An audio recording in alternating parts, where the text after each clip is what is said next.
നമുക്ക് K rail, K rice, K phone എന്ന് പറഞ്ഞാല് നമുക്കും സ്വന്തമായിട്ട് പറഞ്ഞിട്ടുണ്ടല്ലോ. K7 മാം. നെൽസൺ ചാടി കളസം കീറി മതിലിൽ കയറുമ്പോഴുടക്കി. സ്വതന്ത്ര ഇന്ത്യ നേരിടുന്ന വെള്ളിവിളികൾ. നെറ്റ് ഉണ്ടെങ്കിൽ താമസിക്കും, നെറ്റില്ലെങ്കിൽ പെട്ടെന്ന് ഇറങ്ങും. ക്യാരക്ടർ ചെയ്യുമ്പോൾ പിരിമുറുക്കമുണ്ടോ എന്ന് ചോദിച്ചത് കോമഡി ക്യാരക്ടർ ചെയ്യുന്ന സമയത്ത് പിരി ഇളക്കമുണ്ടോ എന്ന് ചോദിക്കുന്നതിന് തത്തുല്യമായ ഒരു ചോദ്യമാണ്. ഞാൻ പഠിച്ചത് ഒരു ഇംഗ്ലീഷ് മീഡിയം സ്കൂളിലാണ്. അതിനെ ഇംഗ്ലീഷ് മീഡിയം എന്ന് പറയുന്നതിനെക്കാട്ടും നല്ലത് മീഡിയം ഇംഗ്ലീഷ് സ്കൂളാണ്.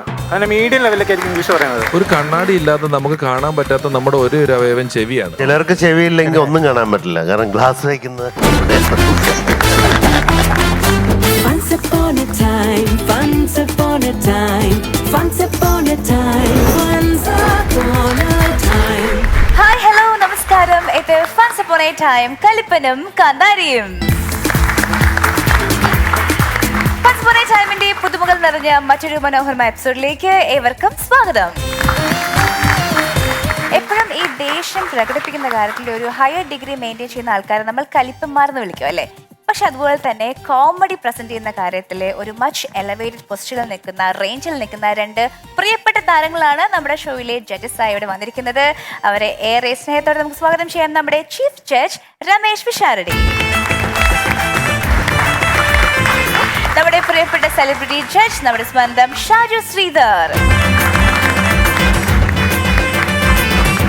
പിന്നെ ഈ ഉത്സവകാലങ്ങളിൽ ഒരുപാട് കലാകാരന്മാർക്ക് വടേക്കാട് ക്ഷേത്ര സന്നിധിയിൽ വേദികൾ ഒരുക്കി കൊടുക്കുന്ന സംഘാടകനും പിന്നെ കമ്മിറ്റിക്കാരനും ഒക്കെ ആയ വടേക്കാട് അജയൻ ചേട്ടനും നമ്മുടെ ഷോയുടെ ഭാഗമായിട്ട് നമ്മുടെ ഒപ്പം ഉണ്ട് കേട്ടോ. മോളുടെ പരിപാടി ബുക്ക് ചെയ്തെന്ന് കൂടി പറയണം. ഡയാനയുടെ ഡാൻസ്. തീർച്ചയായിട്ടും എനിക്കും അദ്ദേഹം നല്ലൊരു ഓഫർ തന്നിട്ടുണ്ട്. അതിനുശേഷം പരിപാടി തരാന്ന് പറഞ്ഞിട്ട് അതൊക്കെ സന്തോഷം കേട്ടോ, അതൊക്കെ നല്ല കാര്യം തന്നെയാണ്. പാട്ടിന് പക്കമേളക്കാരൊക്കെ ഉണ്ടാവില്ലേ എന്റെ കൂടെയോ? ആ ഉണ്ടാവും. എന്തൊക്കെയാ വേണ്ടെന്ന് പറഞ്ഞാൽ മൃദംഗം, പിന്നെ ബദംഗം, മറ്റേ വീണ, മറ്റേ സാധനങ്ങളെല്ലാം ഉണ്ടാവുമല്ലോ. ഉണ്ടാവും ഉണ്ടാവും. വേണമെങ്കിൽ പറയണം. പിന്നെ പാട്ട് പാടുന്ന ആളുണ്ടാവില്ലേ, കച്ചേരി പോലെ പാടാനായിട്ട്?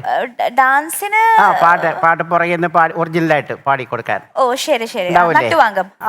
പിന്നെ അപ്പൊ അവരൊക്കെ മതി, മോള് വേണമെന്നില്ല. ഷാജ് ചേട്ടാ, ഇപ്പോ ഒരു കരിയർ എടുത്ത് നോക്കുമ്പോഴത്തേക്കും പണ്ട് കാലം മുതൽ ഏറെക്കുറയും കൂടുതലും ചെയ്തിട്ടുള്ളത് കോമഡി റോൾസ് ഒക്കെയാണ്. ഇപ്പോൾ ചെറിയൊരു ഷിഫ്റ്റ് വന്നിട്ടുണ്ട്, കുറച്ച് സീരിയസ് കഥാപാത്രങ്ങൾ, കോമഡി ഉണ്ടെങ്കിൽ കൂടിയും ക്യാരക്ടർ റോൾസ് ഒക്കെ ചെയ്തു തുടങ്ങിയിട്ടില്ലേ? അപ്പോൾ പുതിയ അങ്ങനെ ഏതെങ്കിലും ക്യാരക്ടേഴ്സ് ചെയ്തതിന്റെ വിശേഷങ്ങൾ നമ്മുടെ പങ്കുവെക്കാനുണ്ടോ? ഇനി വരാൻ പോകുന്ന സിനിമകളിൽ പൂർണ്ണമായിട്ടും സ്ട്രിക്റ്റായ ക്യാരക്ടറുകളാണ് ചെയ്യുന്നത്. ഒരു സെൻട്രൽ ഗവൺമെന്റ് ഉദ്യോഗസ്ഥനാണ്. അതിനകത്ത് 8 തൊട്ട് 6 വരെ ഒരു ഷിഫ്റ്റ്, 6 തൊട്ട് 12 വരെ രണ്ടാമത്തെ ഷിഫ്റ്റ്, അങ്ങനെ 2 ഷിഫ്റ്റിലാണ് അത് ചെയ്യുന്നത്. ഞാൻ ഡോൺ മാക്സ് സംവിധാനം ചെയ്യുന്ന അറ്റ് എന്ന് പറയുന്ന ഒരു മൂവിയിൽ വളരെ സീരിയസ് ആയിട്ടുള്ള പ്രധാന കഥാപാത്രത്തെ ചെയ്യുന്ന ഒരു സിനിമയും, അതിൽ തന്നെ ഗുമസ്തൻ എന്ന് പറയുന്ന ഒരു സിനിമയിൽ അത്രയും പ്രാധാന്യമുള്ള വളരെ റഫായിട്ടുള്ള, ഞാൻ എന്നെ അങ്ങനെ പൊതുവെ കണ്ടിട്ടുണ്ടാവില്ല. പക്ഷെ എത്രത്തോളം അത് നന്നാവുമെന്ന് എനിക്ക് അറിയില്ലെങ്കിലും എനിക്ക് പറ്റാവുന്നതിന്റെ മാക്സിമം ഞാൻ പെർഫോം ചെയ്യാൻ ശ്രമിച്ചിട്ടുണ്ട് ആ സിനിമയിൽ.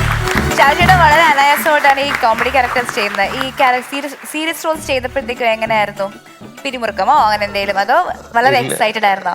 എനിക്ക് സംവിധായകൻ ക്യാരക്ടർ ചെയ്യുമ്പോൾ പിരിമുറുക്കമുണ്ടോ എന്ന് ചോദിച്ചത് കോമഡി ക്യാരക്ടർ ചെയ്യുന്ന സമയത്ത് പിരി ഇളക്കമുണ്ടോ എന്ന് ചോദിക്കുന്നതിന് തത്തുല്യമായ ഒരു ചോദ്യമാണ്.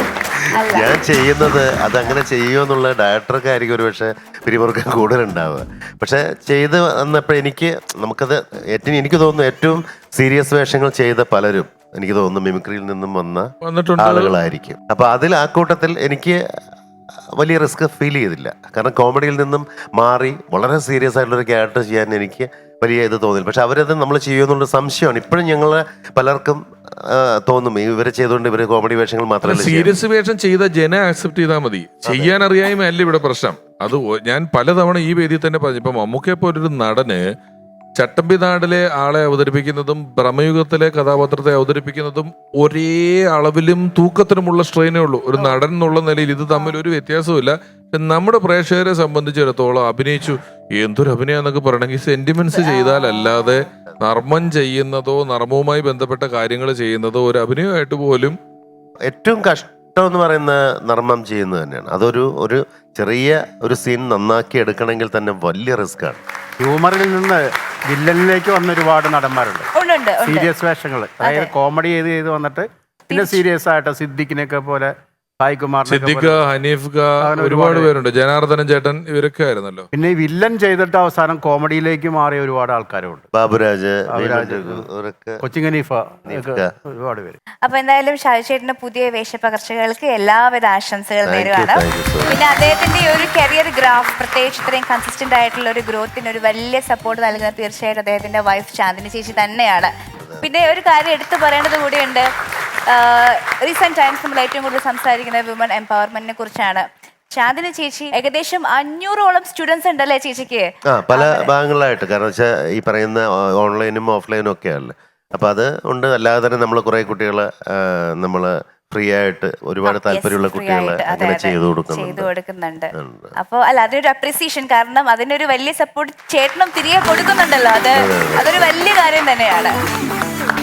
എന്തായാലും അദ്ദേഹം നമ്മോടൊപ്പം ഇന്നത്തെ എപ്പിസോഡിൽ ഉണ്ടായിരിക്കും. ഒരുപാട് സന്തോഷം ചേട്ടാ.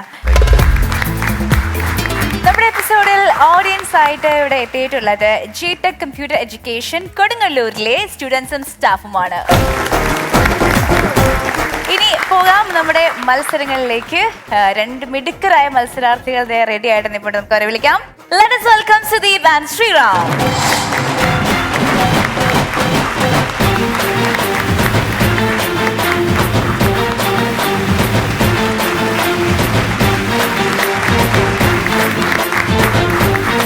രണ്ടുപേരും സീസൺ 2 നമ്മോടൊപ്പം മത്സരിച്ച വ്യക്തികളാണ്. Welcome back.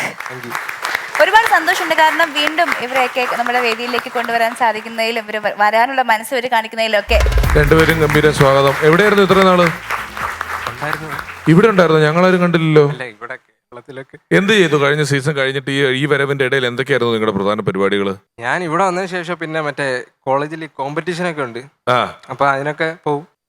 അവിടെ കോമ്പറ്റീഷൻ പ്രൈസ് കിട്ടുന്ന മത്സരങ്ങൾ തന്നെയല്ലേ പോയത്? അത് തന്നെ. എത്ര പേരോടൊക്കെ മത്സരിച്ചു? കോമ്പറ്റീഷൻ ഒക്കെ ഉണ്ടല്ലോ. ഒരു 20 സ്റ്റേജെങ്കിലും ഇത് 2 വരവുകളുടെ ഇടയിൽ ചെയ്തോ?